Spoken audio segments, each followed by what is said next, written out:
Guys, nga mga gwapa. Ang mga Ilongga nga mga gwapa nga mga classmate.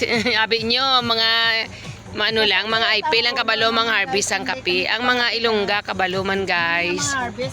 So karon guys, uboson nyo na ko ang luto. Ang ilaw daw ibilin oy. Lantawa kyot. Hindi pa kwa ang ilaw, ang luto lang.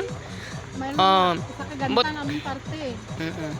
Ara guys, ipakita mo guys nga classmate ko kung paano ang tama nga pag-harvest ang kape para nga hindi ma-damage ang pungango kay kung mahukas ini guys hindi na siya mamunga.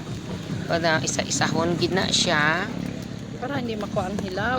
Para hindi makuha ang hilaw. Kay ang luto amo ang namit nga lasa nga ipangapi.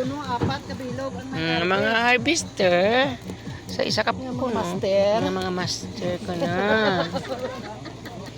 Mga harvester nga mga master. Nami. Ano ni guys nga variety guys? Nga kape guys. Robusta. Robusta. Tunod. Ano? Robusta. Ito salmon ba?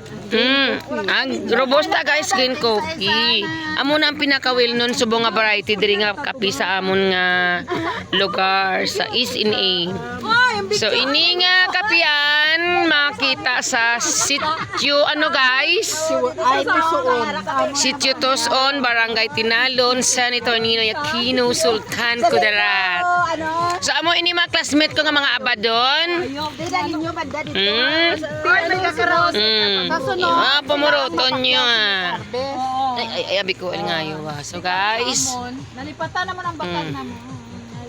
Ang ano gani sulok hindi na siya bakag sulok. Uy, ang bakag sulok na siya hindi na bakag ang bakag dako. Ang